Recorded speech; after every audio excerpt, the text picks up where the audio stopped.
안녕하세요. 2023년 3월 11일 밴쿠버 리얼터 최재 동오피스에서 오늘의 부동산 경제 뉴스 전해드리겠습니다. 바로 시작하겠습니다.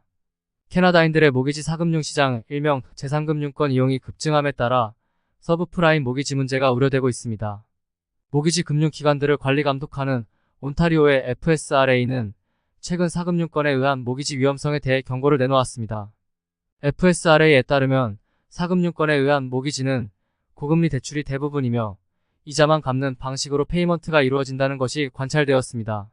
사금융권 즉 사채시장이란 것은 신용이 낮은 소비자들이 찾는 것이 일반적인데 현재의 이러한 현상은 미국의 2000년대 중반의 서브프라임 대출 형태와 매우 닮았습니다. 그 시기에 미국도 그랬지만 최근에 캐나다의 사채업자들은 고가주택 시장에서 신용이 좋은 투자자들을 끌어들여 제1금융권에서 제공하는 대출 금액보다 더 많은 금액의 레버리지를 찾는 바이어들을 유치해왔습니다. 사금융 시장의 모기지 대출은 대출자와 개인적으로 어떠한 행정적 규제의 외곽에서 이루어지는 대출입니다. 대출자는 개인 또는 이러한 유형의 대출에 특화된 회사 등 누구든지 될 수가 있습니다. 그리고 그들은 모두 전통적인 자금 조달 방법을 이용할 수 없는 소비자들을 대상으로 영업을 합니다. 이것이 어느 정도는 캐나다의 서브프라임 시장으로 간주되고 있습니다.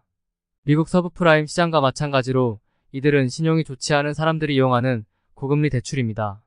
그러나 신용이 아주 좋은 상위의 대출자들도 이곳을 이용하는 때가 있습니다. 이러한 사람들은 제1금융권에서 제공하는 금액보다 더 많은 모기지 금액을 찾는 투자자들입니다. 사금융 시장은 대부분 제도권 내에서 규제되지 않기 때문에 관련 데이터를 모아두는 별도 기관이 없습니다. 그러나 정보는 부족하지만 문제가 점차 커지고 있다는 것을 직간접적으로 알 수는 있습니다. 사금융 모기지 대출은 2016년까지 온타리오 전체 모기지 대출에서 5% 이하를 차지했습니다. 그리고 2018년에는 7%로 증가했습니다. 이러한 사금융 이용 증가 추세는 광역 토론토의 최근 부동산 버블에 큰 역할을 했다고 할 수 있습니다.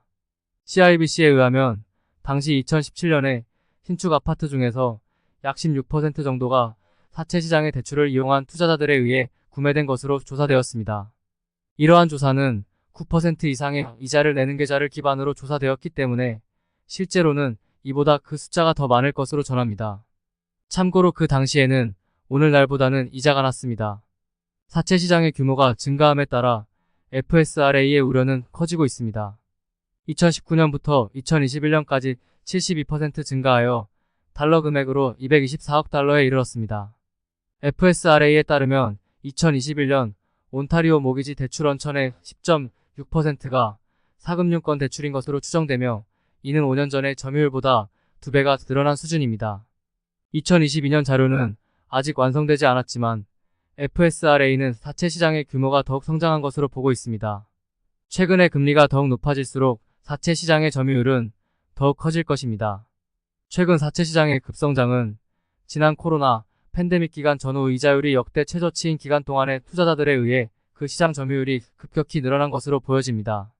여기서 주시해야 할 것은 이러한 소비자들이 사금융권 대출에 대해 정확하게 이해하지 못한다는 점입니다.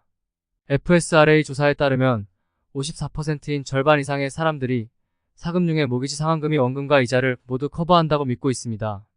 그러나 이러한 대부분의 대출 상품들은 이자만을 상환하고 있습니다. 또한 사금융 대출을 받는 사람들 중 얼마나 많은 사람들이 사금융 대출회사가 갱신을 거부할 수 있다는 것을 알고 있는지는 분명하지 않습니다. 이러한 경우에 다른 대출 계획이 없다면 자금 조달에 어려움을 겪을 수 있기 때문입니다. 부동산 투자자들 이야기로 다시 돌아가서 그들은 새로운 콘도 분양의 매입에 적극적이며 또한 시세 차익을 노리는 미등기 전매에도 아주 활발한 참여를 보이고 있습니다. 완공 전에 재판매하게 되면 이들 원매입자들은 번잡한 은행 대출 심사와 대출을 받아야 한다는 부담도 없어지게 됩니다. 다만 이 거래에서는 디파짓 금액만 납입하는 간단한 거래가 되는 겁니다. 일명 플리핑을 노리는 거래가 되는 것이지요. 그러나 신규 분양을 받은 투자자들이 빌딩이 완공되기 전에 미등기 전매로 판매할 수 없으면 문제가 생길 수도 있습니다. 즉, 컴플리션을 정상적으로 하기 위해서는 잔금을 치러야 할 자금을 구해야 하기 때문입니다. 만일 잔금일에 소득 증명 등이 어려워 제1금융권에서 모기지 대출을 얻을 자격에 미치지 못하면 그들은 제3의 금융권이라 불리는 일반 사채 시장을 선택할 가능성이 높아지게 되는 것입니다. 물론 모든 미등기 전매의 거래 당사자들이 부동산 투자자는 아닙니다. 큰 고가저택에 살고 싶어하고 신용은 좋으나 수입이 약간 모자라는 실입주 바이어를 예로 들어보면 이러한 소비자는 제1금융권에서 승인이 나오는 금액보다 더 많은 대출 금액을 받기 위해 사채 시장을 노크할 가능성이 높다라는 이야기입니다. 부동산 가격이 치솟아오르던 얼마 전에 이러한 일들이 증가했었고요.